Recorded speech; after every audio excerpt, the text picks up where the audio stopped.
to the She Leads podcast. I'm your host, Adrienne Garland, CEO and founder of She Leads Media, a global media company dedicated to the advancement of women leaders and entrepreneurs worldwide. I'm also an adjunct professor at NYU and Rice University, where I teach on the topic of entrepreneurship. I'm a mom to two wonderful young men and married to my best friend from college. Join me each week as I dive into raw conversations with remarkable, uncompromising, and inspirational women entrepreneurs and leaders. My hope is that these conversations and their advice will encourage you to put yourself out there and gain the visibility that you and all women deserve. We're all about stripping away the sugar-coated conversations and moving boldly in the direction of our magnificent dreams. For far too long, women have been conditioned to soften their words, modify their actions, and show up in the world to conform to outdated at best and harmful at worst cultural norms and ideals. Why? To keep those who are outside of the power structures from gaining power, prestige, wealth, and influence. This has prevented women from being recognized and respected as the powerful leaders that we truly are. The She Leads podcast is here to shine the light on all the incredible women, to encourage us to show up, speak up, and showcase the amazing work we do. Speak with confidence about the innovative and transformational thoughts that we have, and celebrate the positive impact that we are making in this world, both personally and professionally. So let's do this. Let's lead.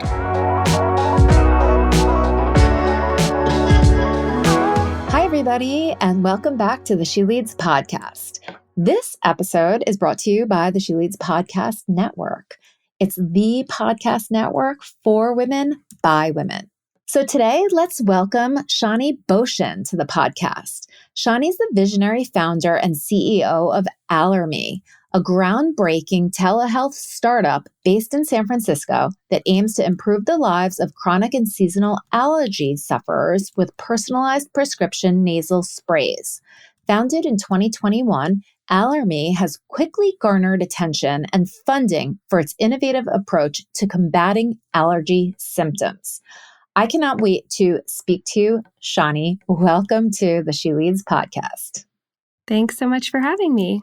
It's actually like the perfect time to speak to you. So you're in California. I am here in New York, and allergy season is in full swing. I mean, I teach at NYU, and everybody in class last night was sneezing their heads off. It's so true. It's allergy season is here. It's here to stay for a while, and it's getting worse every year. It really is. So can you just sort of wind back and tell us about how you started Allermi? Sure. So really the story of Allermi starts back in 1992, which is the year that I was born. My dad had just finished his fellowship at Stanford in allergy immunology, and he started his practice and was prescribing treatments to his patients who couldn't breathe out of their nose and who were sneezing and had runny nose and were really struggling with their allergy symptoms. And he came up with a protocol that he actually became relatively famous for, that his name is Dr. Robert Bocian, and the protocol became known as Bocian's Potions, because he would take nasal sprays and he would mix them together and he would create these like magic potions for nasal spray and give them to his patients. And they worked so much better than anything that you could get off the shelf, and people loved them and they used them every day and they didn't get side effects and their symptoms were totally controlled. And people would come from all over the state to see him for these formulas. But they were only, limited to his patients who came in to see him in his office, who went into his clinic. And so by the time I was, in my 20s, and I myself was an allergy sufferer who'd relied on my dad's formulas for many, many years to stay symptom-free, I realized that there was a huge problem with allergy sufferers across the country. And I, wish that they could have access to what my dad had been doing in his clinic for, 25 years at that point. So I had the idea to take what my dad had been doing in his clinic and make it affordable and accessible to people all over the country using the internet, so that they could get access to his caliber of medical care and to the formulas that he'd created at a really affordable price and with a really convenient click of a button. So with that, we started Allermi, and today we prescribe dozens of nasal spray formulas to tens of thousands of patients across the country in 45 states. And people are able to get real relief, many of them for the first time in their lives, and breathe normally through their nose without worrying about suffering from symptoms. That is absolutely incredible. And Bocian potion is so awesome. That isn't it funny how like it's just I don't know, it's like the universe or something, right? Like fait accompli that our names like indicate what our lives are going to be. I It's know. hysterical. Wow. It's so true. So I have to ask, because I'm in New York, is Allermy in New York? Available in New York? Absolutely. All Oh, yes. right. We Okay. have we have Okay. thousands of patients in New York who Oh, suffer from springtime allergies, summertime allergies, winter allergies, when you're locked inside and it's cold out and you're stuck with your pets and your dust mites and your mold. yes. So, Oh, that is so, so amazing. So tell me a little bit about you. So did you study the same type of undergrad and grad and doctoral study that your father did? Tell me a little bit about your educational background. actually, not at all. I wanted to be a doctor. When I was a little kid, I dreamt of it. But as soon as I got to college and I tried to take chemistry, I was like, oh, this dream is over. Forget it. Can't do that. I get it. So I ended up studying art history, which I absolutely adored. And I thought I wanted to be an art historian and a curator. I actually did work in a gallery for a couple of years and absolutely loved it. Yeah. I ended up getting my master's in education from Brown University Oh, and yeah. went on to teach art history to high school students. And it was great, but it got to a point where I was thinking about Allermi every day, and I was thinking about it more than I was thinking about my work as an educator. I would Wow. come home and the first thing I would do is call my dad or go to the drugstore and kind of stand in the allergy aisle and talk to people or buy things and mix up formulas in my sink at home, make them for my friends. Oh my gosh. And I just became obsessed with nasal spray and with this idea of taking what my dad had been doing and making it into a big company. And the idea of entrepreneurship and startup and fundraising was all so exciting and appealing to me. And so finally, my parents were like, you need to start this. We'll support you, move home. They opened their home to me and my boyfriend at the time, who's now my husband. And they were so generous. They were my first investors. And they really, in many ways are the reason, why Allermi became what it is today. And I don't regret studying art history and education. I loved every moment of my studies and my work in that field. But ultimately, it just became clear that I was meant to be an entrepreneur and not a teacher. Oh my gosh, I love that so much. I actually teach entrepreneurship at NYU, and I think Oh, yeah, and wow. I'm a huge advocate of entrepreneurship, and I think that no matter what we do, it all in some ways informs our ventures. So I'm sure that whatever it is that you learned, you are applying in some shape or form to Allermi. And even if it's not obvious right now, I'm sure that something is going to surface where you're going to be like, that is why I studied art history and that is why I taught, right? There's going to be something that Oh, pops yeah. up. Yeah. Wow, that is so amazing. So right now you provide these formulations. What is sort of the future outlook for Allermi? So, Allermi is the world's first customized nasal spray. And what that means is that we take multiple active medication ingredients and we combine them into one single bottle so that when you take a spritz of nasal spray in your nose, you're getting multiple medications to target multiple different symptoms. So there's one to target runny nose, there's one to target sneeze, there's one to target inflammation, there's one to target stuffy nose, and they work synergistically all together to get you the best possible relief. And then on top of that, we adjust the percentages of those medications. So someone with a lot of runny nose will get more of the medication for runny nose. Someone with a lot of swelling will get more medication for inflammation, and so on and so forth. And so what this amounts to is a nasal spray that's so much better than anything that you can buy off the shelf because it's customized for you and it contains all the medication you need. And so with that, I believe that this is the next era of nasal spray, which you think is like such a random and niche category, but Americans are spending billions of dollars on nasal sprays each year. And there's just massive room for improvement in this field. And Allermi is really at the forefront of that. And so I think of us as completely reinventing the nasal spray industry and becoming the market leader in this space. I love that so much. And wow, what a perfect pitch. I mean, you have got that down. Everybody listening needs to really hear exactly how you said that and the confidence with which you delivered that message, because it is just absolutely perfect. So kudos to you for being able to deliver that so succinctly, clearly, and just so beautifully. I really, really appreciate that. Yeah. And really, really good. You know, it's funny. I'm like listening to you and I'm like, I have to ask her this question. I have to ask her this question. It's like a very personal question for me. I don't have allergies, but one thing happens to me, and I don't even know if this is an allergy or not. Whenever I exercise, my nose runs. Is that an allergy? It's a great question. You know, it could be related to allergy, but it's also much more likely that it's not. You know, exercise and really even shifting body position or temperature outside can all affect the blood vessels in our nose. The nose is incredibly prone to inflammation. It's the most inflammatory-prone area of our body, really similar to the gums, actually, which get really inflamed and bloody if you don't floss. And flossing is what keeps that inflammation away. So really similarly with the nose. And so when we do things that change blood flow, including exercise, we can get a lot of that reactivity in the nose. And so rhinorrhea, which is the scientific word for runny nose, is a symptom of increased blood flow, of inflammation in the nose. And so we use a medication called ipratropium, which directly controls runny nose and excess, watery mucus production, which a lot of people experience. And so that's, something you could use prior to exercising, and it would probably stop that symptom from happening. Yeah, I definitely need to get that, because that is one thing when I go out, like running, my nose when I run, my nose runs, my nose runs right along with me.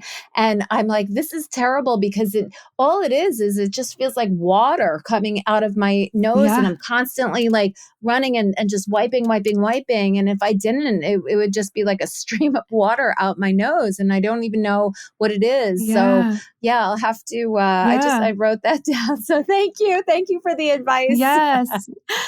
Sure. Amazing. Yeah, we call it the watery nasal discharge. It's super common. And, the amazing thing about nasal spray is that it works really quickly. And so if you took nasal spray before your next run, you probably would not experience that symptom any longer. Like, it would work within a few minutes.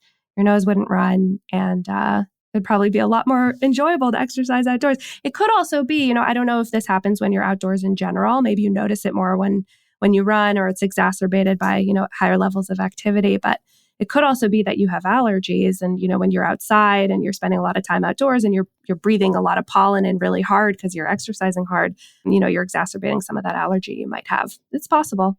Well, I think that you have just changed my life. So thank you so much. That is amazing.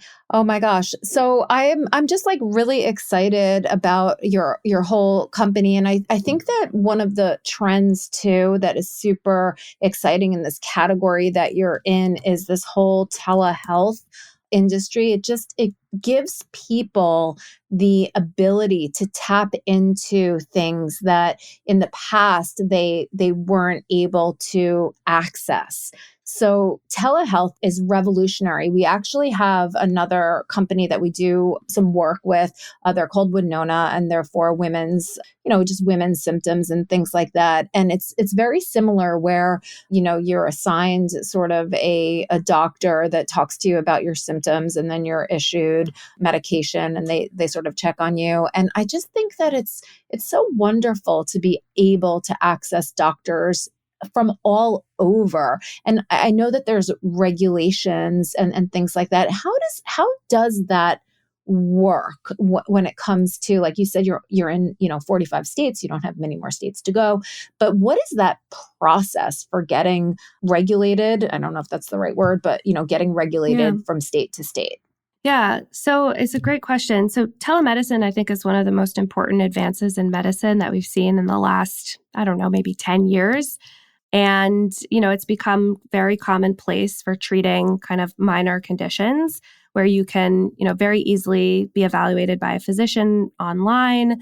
The physician can, make a diagnosis and send over medication. Obviously, this is not a replacement for in-person care, and nobody should forego seeing a doctor in person regularly for telemedicine. But for certain conditions like allergies or getting birth control or, hair loss medication or, other things that are kind of more topical and minor, I think telemedicine is an incredible solution for people to get better care for really inconvenient or kind of quick needs for their health. They can get a solution for that using a doctor online, and it's generally more affordable and certainly more convenient. The states are quickly learning that, and telemedicine is generally accepted by most states in the country. Allermi is an asynchronous telemedicine company, and so what that means is we don't do any video visits or phone calls with patients. Everything is based off of an asynchronous patient-doctor relationship where the patient answers questions by submitting written text, kind of in a questionnaire or question and answer conversational format using direct messaging and chat. So it's much more convenient. You don't need to have your video on. You can do it from bed or when you're parked at a red light or whatever, safely, of course. So it's become really convenient. And so, there are certain restrictions, though, that states impose where you have to be compliant to those about, establishing a doctor-patient relationship and ensuring that you are prescribing under the right authorities and that you're properly licensed in the states. And so there's kind of this pretty significant process to ensure that we're following all of the regulations that each state imposes. And so you need to have a healthcare lawyer. You need to have, a regulatory expert. You need to kind of identify each of the state's laws and ensure you're compliant with them. Your physician needs to be licensed in the state where the patient is located. And so it's a pretty intensive process. And for us to get licensed in all 45 states took many, many months. Yeah. We started in one state and then in 5 and then 15 and then, kind of grew quickly. And, the remaining states are states where the telemedicine law is not as advanced as it is in the other 45 states. And, they require things like video visits and phone calls, which just isn't in our capacity right now. And so we hope that telemedicine law continues to modernize and, people in all 50 states can get access to better care and there won't be limitations imposed that are just, kind of inconvenient for the patient. Do you sort of contract, for lack of a better word, with doctors that are in those particular states? Is that how that works? Yeah, so Allermi has its own medical practice, and all of our physicians are licensed in the states in which they prescribe. They don't actually need to be physically located in that state, but they need to hold a license for that state. In the state. Okay, understood.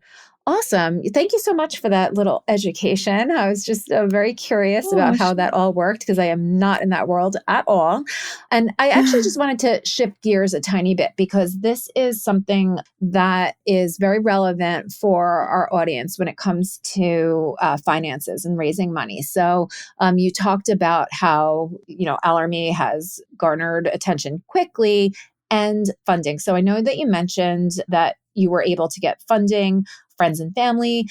Can you talk a little bit? I don't know if you were able to get funding from outside sources. So I guess that's the first part of the question. And if you were, can you talk a little bit about that process? Because that is something that is a huge hurdle for women when it comes to, just being able to properly fund their businesses so that they can grow. Absolutely. This is one of my favorite things to talk about. So we've raised many, many millions of dollars. It's currently not disclosed our total fundraising, but we recently closed a Series A round.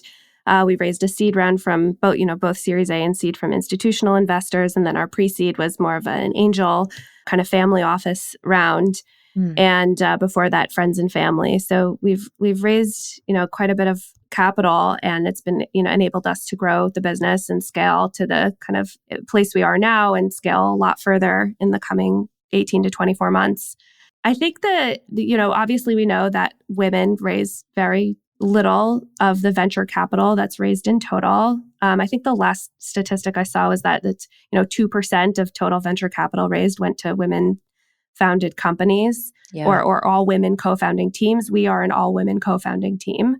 Amazing. So I think it's incredibly rare.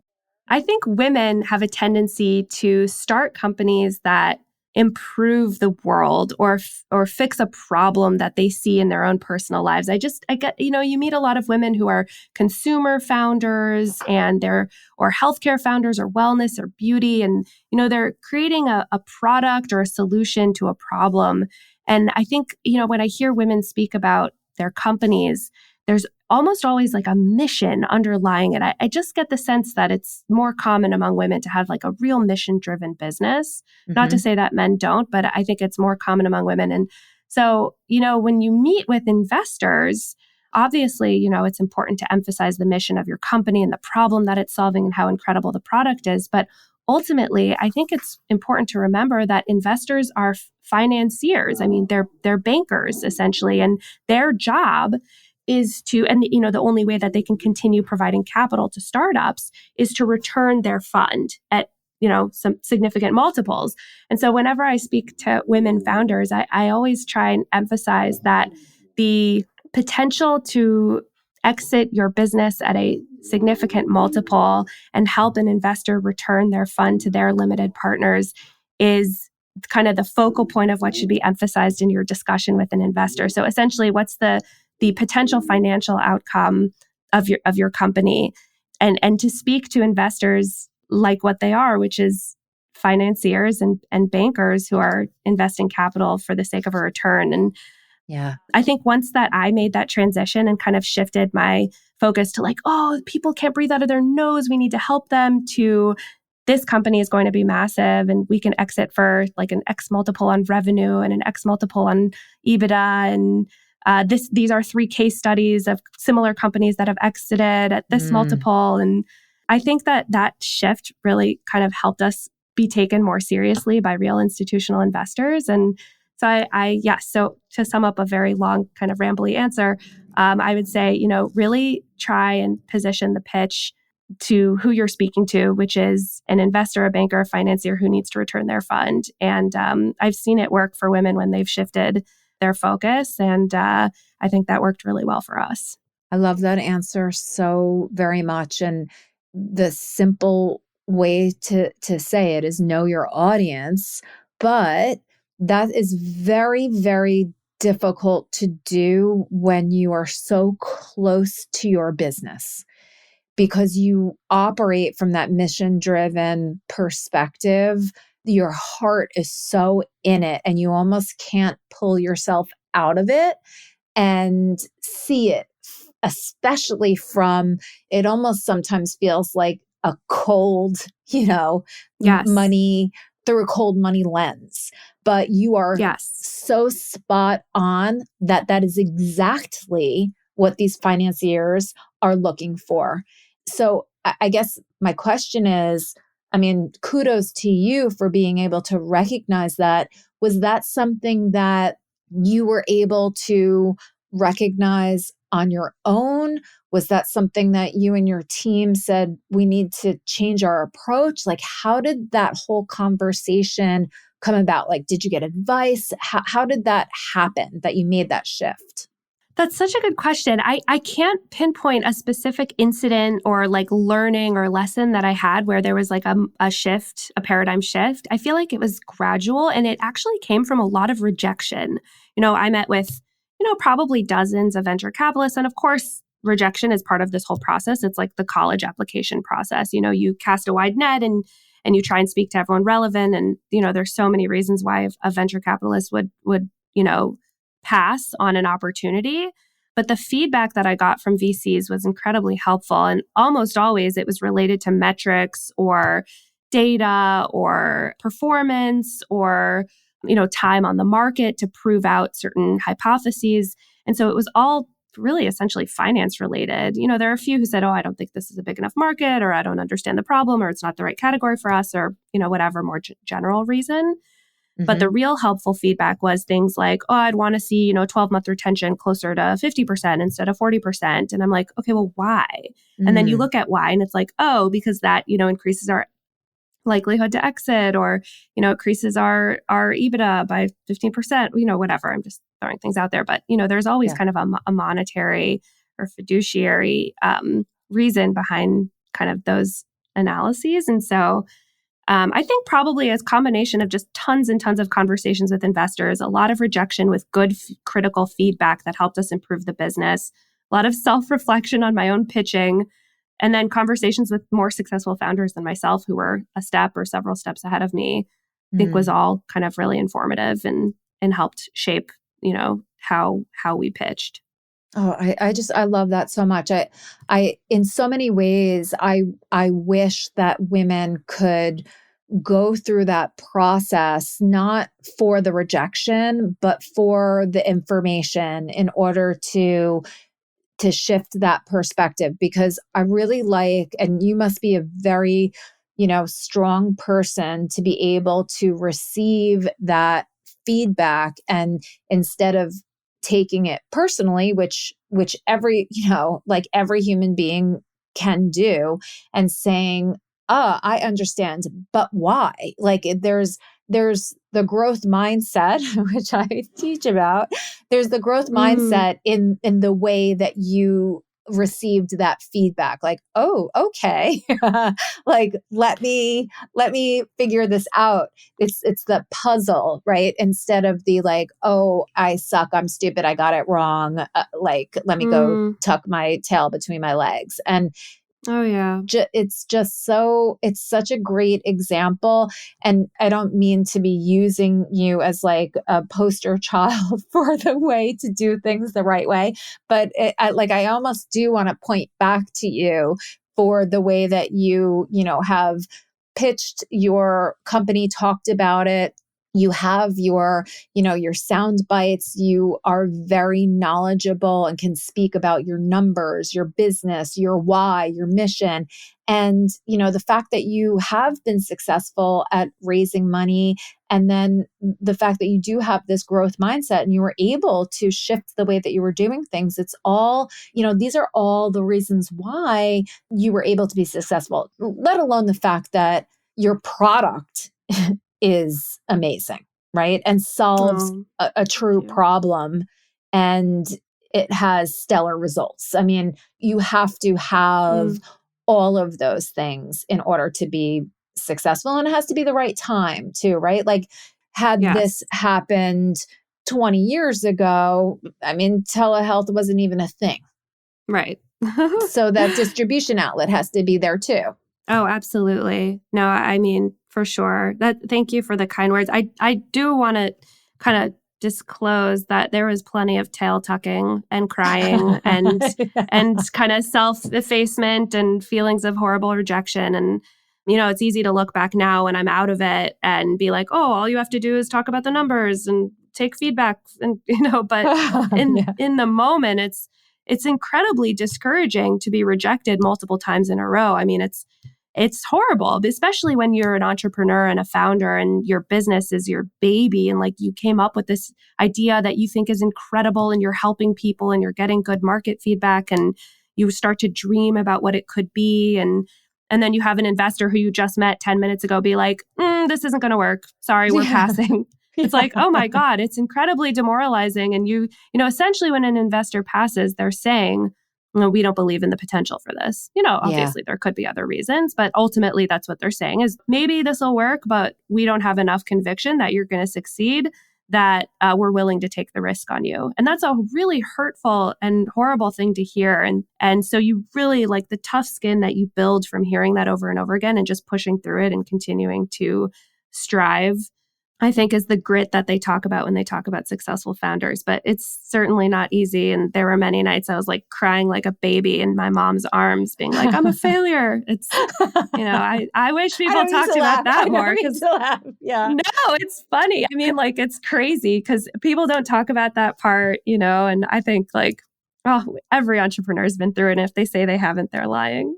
Well, I think another thing too to point out is that when you do go through this process and you know that there's going to be rejection, the thing that you must have is that support.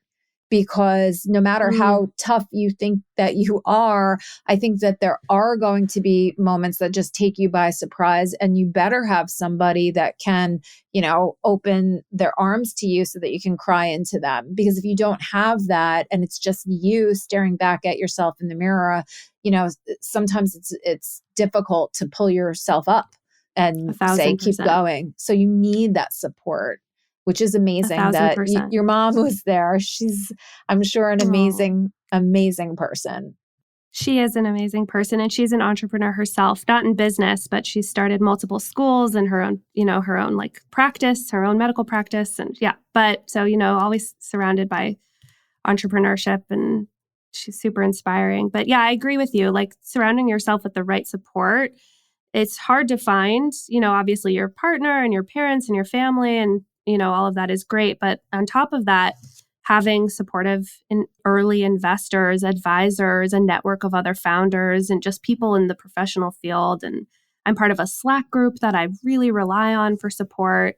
It's called, I'm going to just drop the name here. It's called it's called Old Girls Club. It's kind of a play on the Old Boys Club. And it's a women's only kind of women in tech, professional women. And it's super affordable. It's like $12 a month or something like that. And it's a community of hundreds and hundreds, maybe even over 1,000 women who just offer support to one another. And it's pretty incredible. And so that's been an awesome, whether it's that or another kind of support group, I think super important when you're going through something like a fundraise or starting a company. That is so awesome. And thank you so much for that resource. I think that's incredible. And it does sound, very, very affordable. And we do all need support because it can get very, very lonely. And it's nice to be able to reach out to just different people in community. And I think that it's so important because more and more women are starting businesses and going out and raising money and doing all the things. So I'm definitely going to be looking into the Old Girls Club myself. But I think you'd love it. I will love it. I know I will. And I want to say thank you so very much for sharing so much of your story and all of the behind the scenes and what it took to get to where you are today. And, I just wish you nothing but continued success and growth, prosperity. And I admire everything that you've done so far. And I know that you're just going to do so much more in the future. And I can't wait to I don't even remember the name of the ingredient that you said, but I know that it starts with an I. I'm going to get that for myself. And I just really appreciate you sharing everything with the She Leads audience. I know that people are going to take away so much from this episode. Thank you so much, Shani. Oh, thank you, Adrienne. It was so lovely to meet you. This was really fun. Awesome.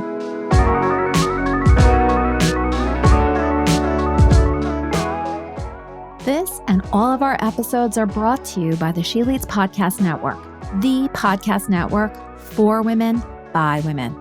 Thanks so much for listening to the She Leads podcast. If you enjoyed this episode and you'd like to help support us, please share it with others, make a personalized post about what you took away on social media, and please leave us a rating and review on Apple Podcasts. This helps our guests and our show to continue to gain visibility and traction. To learn more about how She Leads Media helps women to gain visibility, you can follow us on Instagram at She Leads Media, or you can head on over to sheleadsmedia.com. If you'd like to network with me and other amazing women, don't forget to join us each year for the She Leads Live conference. Thanks again, and we'll see you soon.